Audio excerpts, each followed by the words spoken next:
Mario again, coming at you with a review. As you can tell from the title up there, it is another series one. I felt that this was appropriate given that in the last week Robin Williams was taken from us. I haven't done a video commenting on it, so I'll just start at the beginning of this video. It's kind of sad to hear that he had been dealing with depression. I know he'd also been dealing with his his substance abuse. I don't know if he'd actually gone off the wagon or, was feeling like he needed to, and that's why he was in rehab. If it was that one, then I applaud him for doing that. But it seems that depression was getting the best of him and he committed suicide, which is sad. It's always sad when someone does that.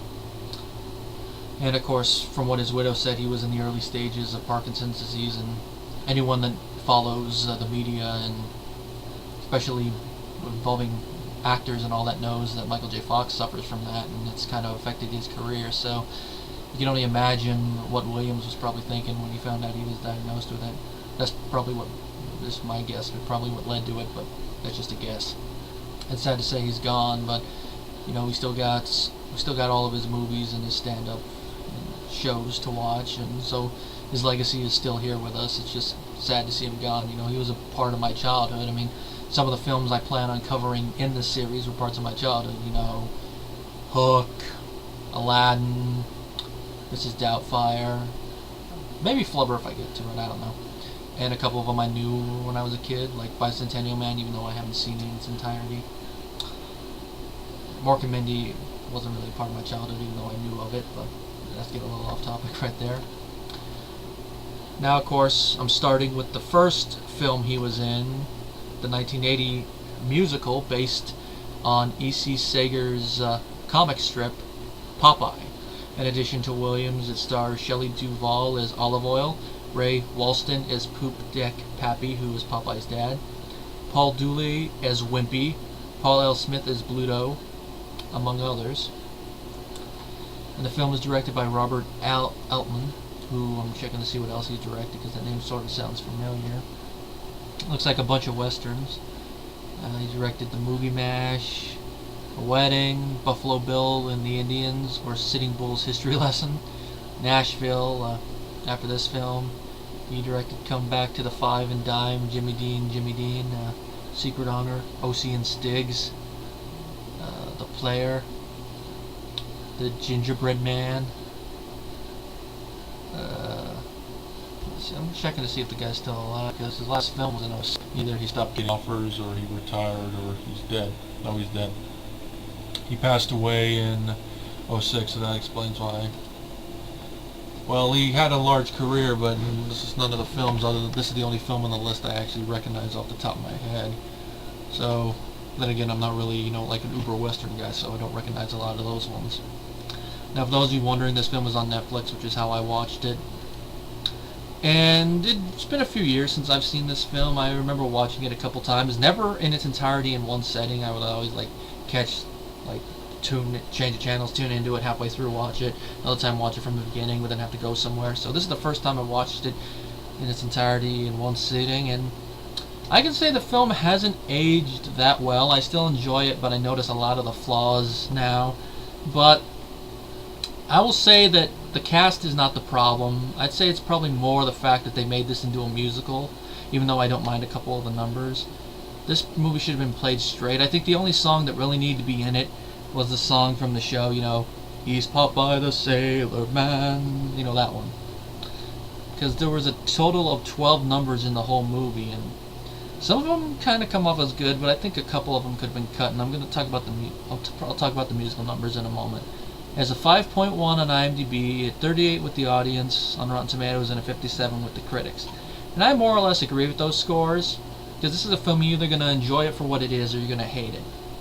And I kind of enjoy it for what it is, but I do notice the flaws, and I wouldn't say it's my favorite Williams performance or film, but he's one of the things that makes this film.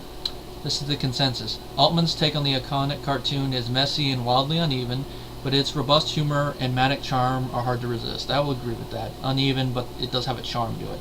And part of that charm is that it does seem to be adapting the source material very, very faithfully, or at least the over-the-top nature of the cartoon and maybe even the comics. Because according to IMDb, the screenwriter, I'm going to double check who that was, Julius Pfeiffer, if I pronounced that last name right, actually took inspiration from some of the earlier comics, so I guess that makes sense.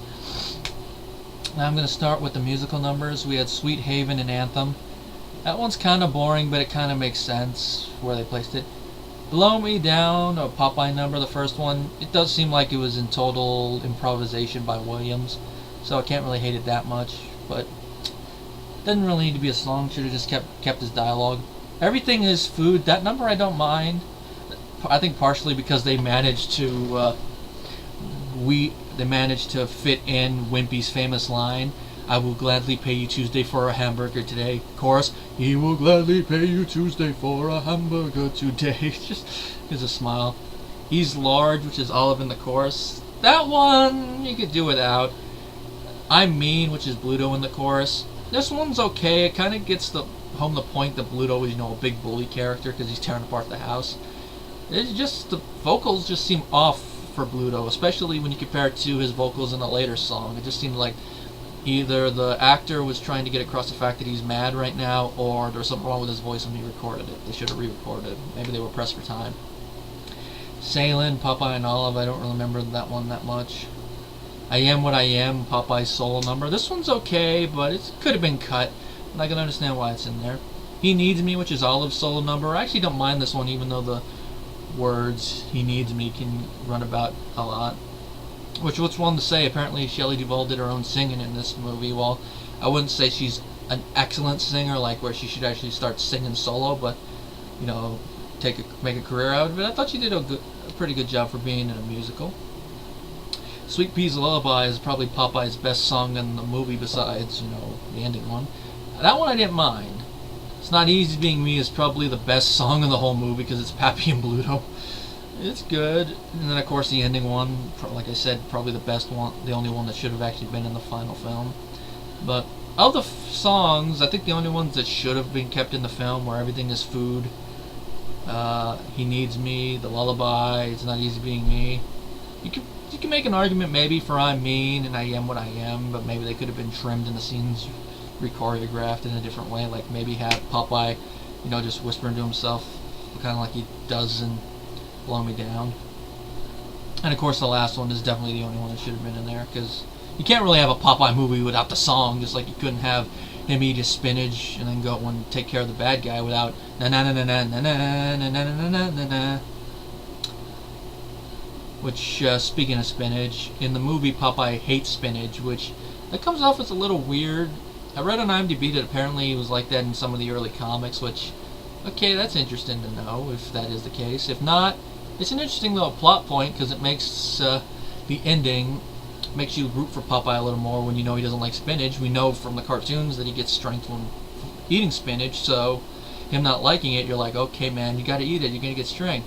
So when, Bluto opens the can, it's like, you dumbass. Then he gives it to him. That's kind of personified in the character of Poop Deck Pappy when he's watching Bluto do this. He's like, oh, you're gonna regret it. And he gets punched, and then the whole octopus thing. Now, of course, I've gone over stuff like this. I haven't even talked about the plot. It's kind of a simple plot. The plot is Popeye, he's a sailor who arrives in the small coastal town of Sweet Haven, searching for his long-lost father. He, as a stranger, he's immediately feared by the townfolk, simply because he is a stranger. And he's accosted by a greedy taxman, which the taxman character, he's kind of funny. It's mostly because of the ridiculous taxes. Like, probably one of my favorite moments is the tax for going to an illegal sporting event. If it's illegal, how come it's going on? Stuff like that. I think it's a little parody of excessive taxes. At least that's what I'm getting out of it. I don't know what the writer originally had in mind, or if this was a character from the original stuff. If it is, I want to know what E.C. Sager had in mind. Maybe that's what it was, because the comic did start around the time of the Great Depression, so maybe it's that. Anyway, he eventually rents a room at the oil family boarding house, where the daughter Olive is preparing for her engagement party to Captain Bluto, who is the angry bully type guy who runs the town in the name of the mysterious Commodore. Now, of course, eventually the engagement is blown off, and Bluto, being angry, threatens to raise their taxes, which he kind of does. And around this time, Popeye and Olive find a baby, which they name Sweet Pea, which you get a little funny joke out of that. What kind of a name is Sweet Pea? Sweet Pea. Why would you rather I name him Baby Oil? I don't know, it gets a soft chuckle out of me, which makes me wonder if that was a scripted line or if that's something Williams improv. Because one thing I must say about Williams' acting in this movie, you could tell some of the stuff is probably from the script, but some of the stuff is improv, like the stuff in Blow Me Down, and then select lines throughout the film, like Chicken of the Sea and stuff like that. He probably improv'd on the spot because he thought it fit the moment. Now, eventually they find out who the father is, which is just a minor spoiler, but it is the Commodore. And we find out that Sweet Pea apparently could tell the future or something. It's never really explained how it happened, how he does it. I don't know if this is from the cartoon or something, because I don't really remember watching that many of the cartoons with Sweet Pea in them.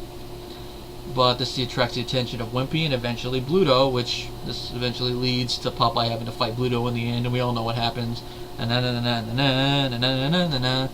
know that's spoilers, but if anyone who's seen a Popeye cartoon, even one or two, you know kind of how the movie's going to end, and for that, it doesn't disappoint. Now, at times, the movie just comes off a little weird, and it's kind of hard to explain without going into major spoilers, which I don't want to, because I think this is a film everyone should at least watch once, even if they're not really a big fan. More so if they were a fan of the cartoons growing up. If you weren't a big fan, I think the only appeal would be is if you're a fan of the actors, especially Williams, because he does the best performance in the film, and it's a good start to his legendary acting career.